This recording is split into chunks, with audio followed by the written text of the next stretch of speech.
Hi കൂട്ടുകാരെ, ഞാൻ ചക്കയുടെ ഇവിടെ വന്നേക്കണേ. അപ്പം ചക്ക ഒലത്താൻ പോവാൻ. അപ്പം ചക്ക ഈ വട്ടത്തിൽ അരിയുമ്പോൾ ഒലത്താൻ നല്ലതാട്ടോ. അപ്പം ചട്ടിയിൽ വേവിക്കാൻ വെച്ചേക്കുക.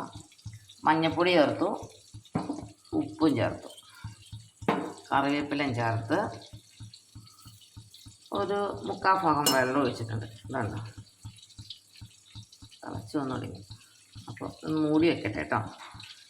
മൂടി വെച്ച് നന്നായിട്ട് വേവിക്കട്ടെ. മറ്റേ കുക്കറിൽ വേവിച്ചപ്പോൾ ഇത് ഉടഞ്ഞു പോയി. അപ്പോൾ അതുകൊണ്ടിങ്ങനെ അധികം വേവണത് എനിക്കധികം ഇഷ്ടമല്ല. അപ്പോൾ മൂടി വെക്കാം. ഇതേ അങ്ങനെ ചക്ക വെന്ത് തുടങ്ങിയിട്ടത് ഒന്നൊന്നേ തൊടാതെ ഇങ്ങനെ നല്ല ഇതായിട്ട് വെന്ത് തുടങ്ങി.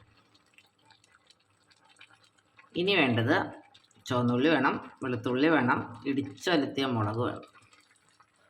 അപ്പോൾ ഞാനതെല്ലാം വെള്ളത്തിലിട്ട് വെച്ചേക്കുക. നന്നായിട്ട് വെളുത്തുള്ളി വേണം. ഇത് തോല് പോകാൻ ഭയങ്കര പാടാണ്. അപ്പോൾ അത് ഞാൻ വെള്ളത്തിലിട്ട് വെച്ചേക്കുക. അപ്പോൾ ഞാനിതെല്ലാം കൂടെ കൂടി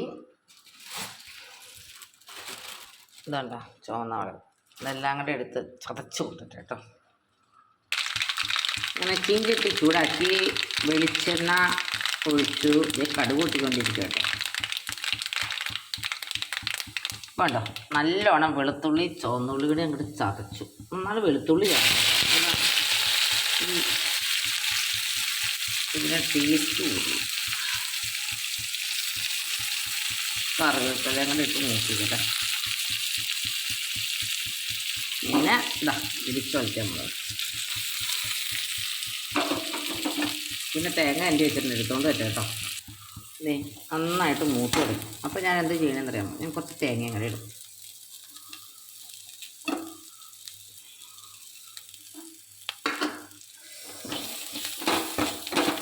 ഇനി ഇതെല്ലാം കൂടെ ഇട്ട് ചക്കയിലേക്ക് ഇട്ട് ഇളക്കാൻ പോവാം. ഇടയ്ക്ക് എൻ്റെ പാത്രത്തിലൊന്ന് വിട്ട് എൻ്റെ കൈ ഇച്ചിരി പുള്ളി, നല്ല വേദന. ധൃതി കഴിക്കുമ്പോൾ സംഭവിക്കുന്നതാണ്. അങ്ങനെ ചക്കയിലേക്ക് ഇതെല്ലാം ഇട്ടു. ഉണ്ടോ, ഇത് നമുക്ക് വേണമെങ്കിൽ ചുമ്മാ കഴിക്കാം, കഞ്ഞിക്ക് കഴിക്കാം, ചോറിൻ്റെ കൂടെ കഴിക്കാം, ചക്കത്തോരനായിട്ട് കഴിക്കാം, എങ്ങനെ വേണമെങ്കിലും കഴിക്കാം കേട്ടോ. ഈ വട്ടത്തിലരിയുമ്പോൾ ചക്ക അധികം വെന്ത് കുഴയില്ല. നീളത്തിലാണെങ്കിലാണ് ചക്ക നന്നായിട്ട് വെന്ത് കുഴയണത്. ചക്ക പല രീതിയിൽ ഞാൻ ഒലുത്തും. അപ്പോൾ ടാറ്റാ, ബൈ ബൈ. അടുത്ത വീഡിയോയുമായി വരുന്നവരെ ടാറ്റാ.